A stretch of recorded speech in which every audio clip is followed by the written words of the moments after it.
झारखंड गैर सरकारी स्कूल संचालक संघ के केंद्रीय अध्यक्ष राम प्रकाश तिवारी ने बताया कि सरकार के द्वारा लाए गए काला कानून को वापस लेना पड़ेगा और हमारी मांग को पूरा करना पड़े, जिसके लेकर के कांग्रेस प्रवक्ता ने बताया कि सरकारी स्कूल मनमानी करते हैं, जिसको सरकार ने संज्ञान में लिया है और अब मनमानी करने का मौका नहीं मिलेगा। सभी को वहां पढ़ने का हक है और सभी पढ़ेंगे, जिसके लेकर के उन्होंने अपनी बातों को बताई। सुनिए क्या कहना है इनका। बताइए। मैं राम प्रकाश तिवारी, केंद्रीय अध्यक्ष झारखंड गैर सरकारी स्कूल संचालक संघ झारखंड रांची। हम लोग आज जो संघ की ओर से आम सभा की बैठक रखी गई थी, इसका मुख्य मुद्दा था कि झारखंड सरकार के स्कूली शिक्षा साक्षरता विभाग के प्रभारी सचिव उमा शंकर सिंह के द्वारा 24 दिसंबर 2024 का एक आदेश पत्र निकाला है कि 15 जनवरी 2025 तक आप लोग ऑनलाइन आवेदन जमा कर दे, फिर से आवेदन जमा करें। हम लोगों ने जब झारखंड निःशुल्क एवं अनिवार्य बाल शिक्षा का अधिकार अधिनियम 2009-10 का कानून बना था, उस समय हम लोगों ने प्रपत्र 1 कानून के तहत आवेदन जमा किए थे। उसका आवेदन का निष्पादित नहीं किया गया था, युदाइश दिया गया था, जिसके आधार पर हम लोगों ने समय समय पर आवेदन जमा करते रहे। लेकिन सरकार ने फिर 25 अप्रैल 2019 को एक काला कानून बनाया, झारखंड निःशुल्क एवं अनिवार्य बाल शिक्षा का अधिकार अधिनियम नियमावली प्रथम संशोधन 2019 का कानून बनाया, जिसको हम लोगों ने झारखंड उच्च न्यायालय में चुनौती दिया था, जिस पर कि एसोसिएशन और संघ के सदस्यों पे कोई पीड़क कार्रवाई नहीं करे, ऐसा रोक लगा था। उसके बावजूद ये झारखंड का सरकार का जो वर्तमान आदेश है, ये भारत सरकार के स्कूली शिक्षा साक्षरता विभाग के सचिव संजय कुमार के आदेश के आलोक में ऐसा आदेश निकाला गया था और उस सबको बोला गया कि 15 जनवरी तक आप लोग आवेदन जमा करें और यदि 31 मार्च के बाद हम लोग कोई भी प्राइवेट स्कूल बिना मान्यता के चलने नहीं देंगे। हमारा कहना है कि पहले का प्रपत्र का किए और कुछ लोगों ने मान्यता देने के नाम पे जिला शिक्षक अधीक्षक कार्यालय में भयादोहन करने के नाम पर कुछ प्राइवेट स्कूल मानक को पूरा भी नहीं करते हैं। CNT एक्ट लाइन होते हुए भी जमीन कहीं और, स्कूल कहीं और, उनको मान्यता पैसा लेकर के दे दिया गया। इसके लिए जिला शिक्षक अधीक्षक को जेल जाना पड़ेगा, प्रखंड शिक्षा अधिकारी को जेल जाना पड़ेगा और वहाँ के उपायुक्त को जेल जाना पड़ेगा। हम लोग लिखित ED में शिकायत देंगे, उनकी चल अंचल संपत्ति की जांच की मांग करेंगे। इतना ही नहीं, सरकार से आग्रह है कि शिक्षाविदों को सम्मान दो, शिक्षकों को सम्मान दो। वो नौकरशाह का नौकर नहीं है, वो सरकारी खैरात में पलने वाले शिक्षक नहीं है। पहले अपने सरकारी स्कूलों को सुधारो, सरकारी शिक्षकों को सुधारो, सरकारी स्कूलों को सुधारो। प्राइवेट स्कूलों के जो अच्छी शिक्षा उसको बिगाड़ने का काम मत करो। और यदि सरकार अपने दमनकारी चक्र चलाना जारी रखा तो पूरे झारखंड के प्राइवेट स्कूल संचालक गण और मैं आपको आज बता दे रहा हूँ, सभी बच्चे, सभी अभिभावक और सभी शिक्षक शिक्षिका, उनके परिवार के सदस्य लोग राजभवन का घेराव कर देंगे, जिस तरह 2017 में हम लोगों ने घेराव किया था, 8वीं बोर्ड का एग्जाम देने का अवसर दिया था। हम उनको लेकर चलेंगे, भौतिक सत्यापन करें। सरकार से हमारा चैलेंज है कि अपने भ्रष्ट अधिकारियों को सजा देने की ताकत रखे, ना कि कमीशन और दलाली खाने का सिस्टम पैदा करे। मैं उन स्कूलों का दौरा कराऊंगा जो मानक पूरा नहीं करते हैं और उन्होंने गलत कागजात, फर्जी कागजात लगा करके मान्यता लिया। मैंने सभी सदस्यों से आग्रह किया था कि इस तरह का गलत कामों में इस सरकारी अफसरों का चारागाह मत बनो, भ्रष्टाचार, इनके मांग को पूरा मत करो, उनके खिलाफ मत करो और जरूरत पड़े संघ को लिखित शिकायत करो। कौन हमको रिश्वत मांगता है उनका खिलाफत करो। संघ क्यों डर रही है? संघ फिर आवे सरकार का जो गाइडलाइंस है उसके अनुसार, आखिर आपके ऊपर क्या दमन कर रही है सरकार? वो तो बोल रही है कि आप आइए विधि। मेरा कहना है जी कि हम शिक्षा दे रहे हैं जी, छोटा छोटा स्कूल, कोई बड़ा स्कूल नहीं है। आपके गली मोहल्ले में, गाँव हो चाहे शहर हो, बच्चे लोग आराम से आ जाते हो। एक तो स्कूल में बच्चे जा नहीं रहे। आपका सरकारी स्कूल में आप मध्याह्न भोजन दे रहे हो, आप साइकिल दे रहे हो, पुस्तक दे रहे हो, कॉपी दे रहे हो, सब में तो सर्व शिक्षा अभियान का घोटाला है।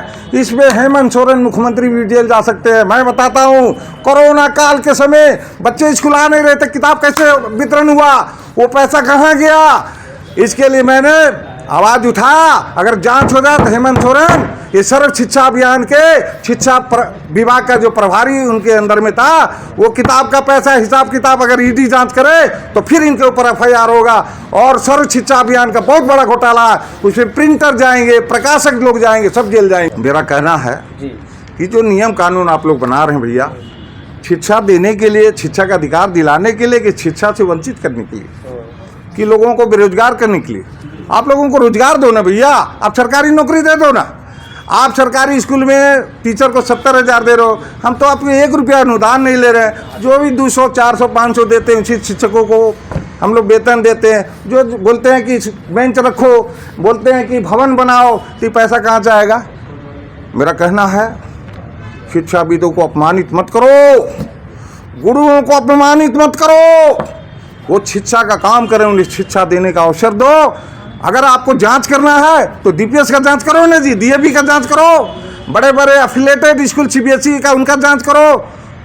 मेरा कहने का मतलब है कि जो शिक्षा दे रहे हैं, कम पैसा में दे रहे हैं, रोजी रोजगार में लगे हैं, और अभिभावक को निर्णय करने का अवसर दो कि वो अपने बच्चे को जहाँ चाहे वहाँ पढ़ावे।